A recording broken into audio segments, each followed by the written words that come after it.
Affirmative is suggesting that repealing DACA is cruel and will hurt the U.S. economy, cripple the U.S. economy.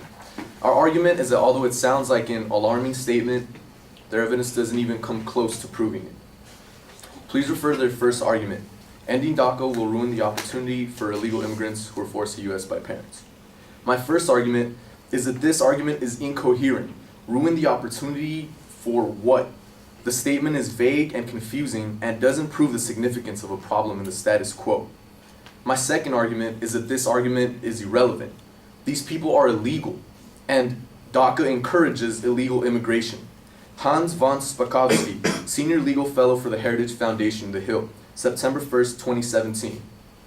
Unfortunately, the U.S. government has for many years failed to faithfully enforce our immigration laws. This has inevitably encouraged more and more illegal immigration. DACA is the pinnacle of non-enforcement. Not only does it protect illegal immigrants from deportation, it provides benefits that by law are reserved for American citizens and legal immigrants. Why come to the U.S. illegally if you can acquire many of the same benefits by coming illegally? The affirmative's evidence just doesn't support their original statement. On top of that, all of these people are illegal, so it makes all of their arguments irrelevant. Please go to their second argument, where they say repealing DACA would discourage illegal dreamers to be productive in our society and cause financial losses. My first argument is that this argument completely lacks significance once again. Claiming discouragement is not an argument, is not a reason to change a policy. We have a lot more serious problems to deal with than to be debating on how repealing DACA discourages people. Where's the sympathy for legal Americans who are out of jobs because of these illegal aliens?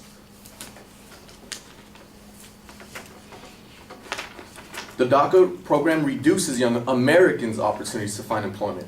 Bruce C. Perryman, PhD, retired member of the U.S. Air Force and ex-president of 2 community colleges in Colorado and Minnesota. Fox News, August 25, 2017. An alarming number of American workers without college degrees are struggling to find work.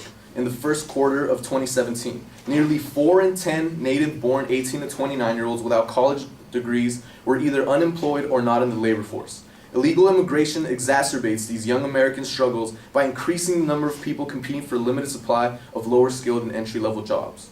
Over the past 20 years, illegal aliens without high school degrees have inflated the low-skilled U.S. workforce by approximately 22%. The excess of low-skilled workers means companies don't need to raise wages to fill positions. Native-born workers without a high school degree would earn nearly $800 more annually if there were no illegal immigration. My second argument for this is that this claim is extremely vague and the evidence provided to support it is incomplete and misleading. The affirmative claims huge financial losses for the country. What is considered a huge financial loss? The affirmative also conveniently forgot to mention that the alleged loss of $463 billion would be over a 10-year period.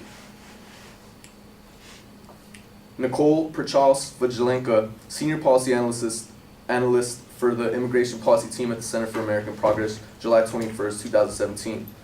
CAP estimates that ending DACA would result in a loss of $460.3 billion from the national GDP over the next decade. The difference between $460 billion and $460 billion over the next decade makes a tremendous impact on the statement. It changes its entire meaning and therefore invalidates their entire argument.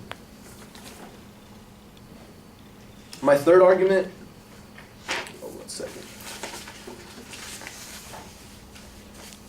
Look, the affirmative wishes to change the DACA repeal, but there isn't any strong evidence that suggests that doing so is solving a significant problem. Their claims are vague and incomplete, and they also fail to provide a legitimate plan for solvency. They very bluntly fail to meet their burden of proof. I now stand open for cross-examination.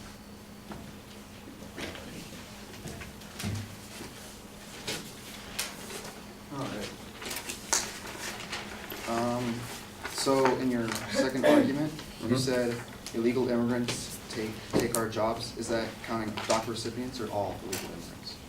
That is all DACA and. Okay, so that counts as immigrants that come from Mexico, from Canada, and from other countries around? That is correct. Okay. In your third argument, did you have a quote? My third argument? Can you tell me what my third argument is? Yeah, label the tagline in those questions. You said our claims were vague in your third argument. Yes, Can you read that quote, please? but I'm referring to your quote. Oh, does that count? I don't even know.